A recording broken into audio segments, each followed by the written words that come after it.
My friend, Tom Gallegos, he's also a tour guide. And you've been guiding here for how many years now?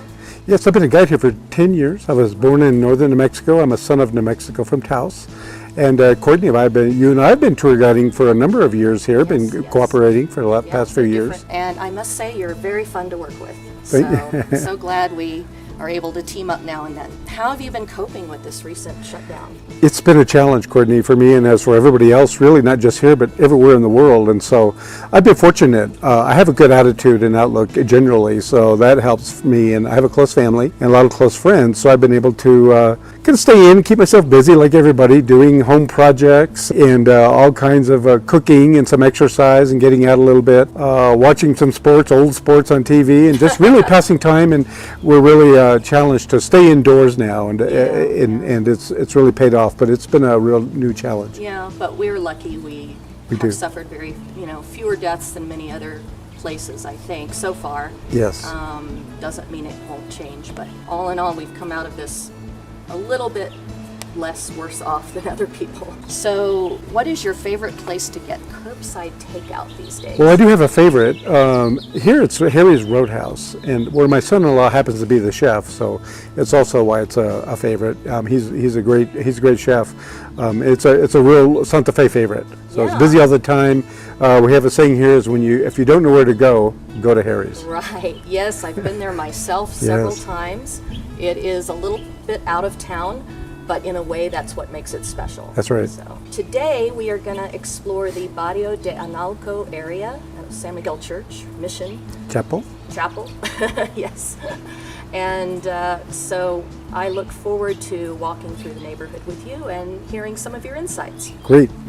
So we are here in a very special neighborhood called Ogapogue, Barrio de Nalco. What does that translate to, Tom? Well, Ogapogue translates to white shell water place in the Tewa language. Ah, okay. And the Tewa Indians lived here in the 14 and 1500s. Right. The Barrio de Nalco is it's a Nahuatl word meaning the other side of the river. This area is south of the plaza and across the Santa Fe River, where people lived, hunted, foraged, and gathered in the mountains nearby since the 1500s. Right, okay.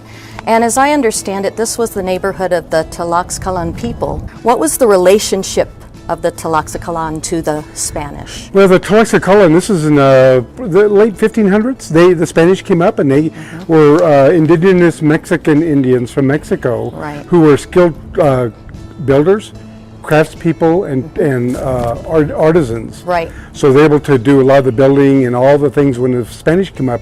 When they decided to settle here permanently, the Tlaxcalan Indians came with them and settled here just south of the Santa Fe River in the Barrio de Nalco.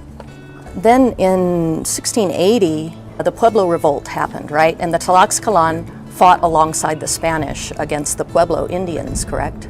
Yes, they were here with what's also the Tlaxcalan and all Indios Amigos, friendly Indians who worked with the Spanish, who lived along here in this village, one of the oldest continuous neighborhoods in the United States. It's on the National Register of Historic Places because it's been continuously settled since the 14, 15, 1600s. So they were very skilled, really known for their crafts and building. I guess when the Pueblo Revolt happened, they ran with the Spanish. They retreated to El Paso, Texas. Yes, in August 1680, and if you can imagine, from the palace from here in Santa Fe, two of my relatives were in that group of settlers of about 200 maybe, who were allowed to leave and move their way back to what's now known as El Paso. Here's the Fe Playhouse.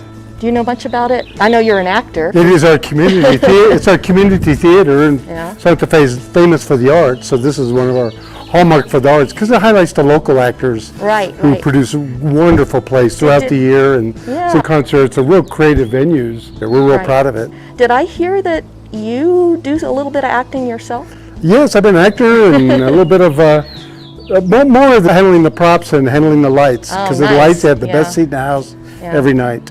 So we're walking along De Vargas Street, and up ahead is the Santa Fe Trail. And in fact, those wagon trains, Courtney, when they came up to Santa Fe Trail, right here in the Barrio de Nalco and all along this area, this is where they loaded and unloaded their goods. This is truly a historic area, for 60 years. They were right into here, so it's really, you can imagine the bustling and the hustle and lively bustle. and the bustle right here would have been incredible with the newest goods ever coming into this far out southwest little town from the Midwest. These buildings here are historical buildings, but now they're being used as a hotel, as the Inn of the Five Graces, correct? Have you ever been inside, Tom? Yes, I'm a tour guide here for their guests, and this is this is one of the most prestigious places to stay, or maybe the most in Santa Fe. Right. Each room or cottage is individually designed. Right. So we have guests from all over the world who stay here. I was inside once, and it was like a museum inside Yeah, you of the get some hotel beautiful room looks itself. at a red chili and beautiful architecture. And what's that up ahead there? I think we have the San Miguel Mission. We have the oldest church. Yes, it's also called the oldest church, built in 1610 when Santa Fe was established. I think Florida likes to say that they have the oldest church. It's a little bit of a competition. I think this is the oldest one that is in continuous use even today, still has Mass every Sunday. And I think the other reason is because there's some semantic disagreements about, because it's not really a church, it's a chapel or a mission. Still, oldest. I'll claim as old as it gets in our country, in the United States. Yes. This is very nice. This right here, I can get it on. Great. Well, you know, Courtney, we're here at the corner of the Santa Fe Trail. Santa Fe's name in Spanish means Holy Faith. And the symbol of that Holy Faith is the San Miguel Mission, which was established in 1610, or maybe a little earlier even, and has been in continuous use for the last over 410 years or so, and still has Mass here every Sunday. It's a beautiful. Let's go take a look. Beautiful.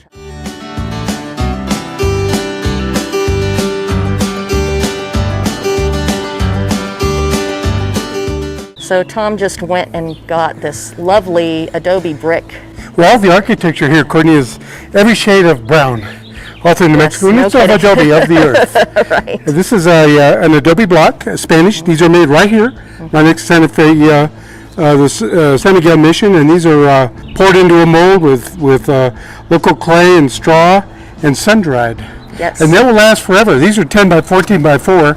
This church will be 5 Adobe thick walls.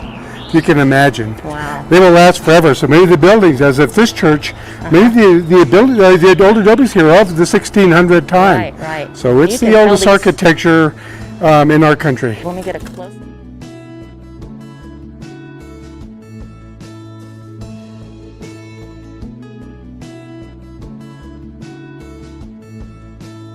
Yeah, the San Miguel Mission is dedicated to the Archangel Michael. So it's a wonderful example of Spanish Pueblo architecture on the outside. On the inside is classic Spanish woodworking with beautiful vigas and colors and altar screens that are some of the finest that you'll ever find in America. Just beautiful.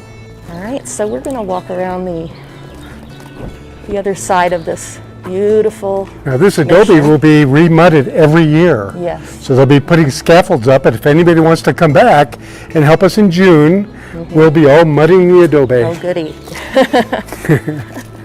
Which is women's work. Yes. What? Excuse me? It's women's work. It actually is traditionally. Traditional. Look at those beautiful flowers.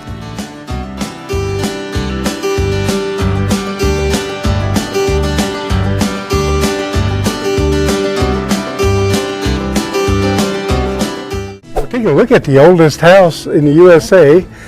This is part of Barrio de Nalco, so if you can imagine, in the 1400s, this was an Indian pueblo, an Indian village, and the Spanish built the chapel and the oldest house, what we call the oldest house and museum, on the same ruins of the Indian pueblo that was here and has existed here ever since. And you're going to see the transition to the real oldest house adobe with the beautiful corbels. It's just spectacular. You get the real feel of real adobe, Courtney, with drawn stuff, and the way it has to be mudded every year. Yes. It will just erode, but every year we come and, as a community, remud it. This has stood the test of time as anything ever has in our country. We'll see a nice, beautiful expose of real adobe.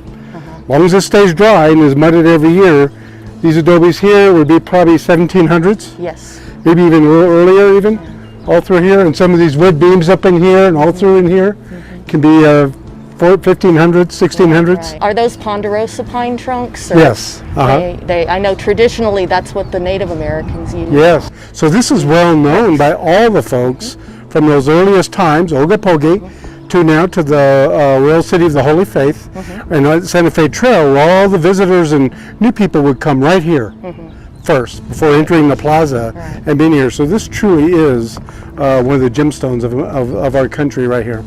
Wow, Tom, this has been really fun. Thank you for walking through this neighborhood with us today. And if people would like to hire you as a guide or get in touch with you for any reason, how can they do that? Well, the easiest way is to come and join me on my Sense of Place walking tour, and you go on the web to truenewmexico.com, and you'll find me there. Wonderful. Thank you.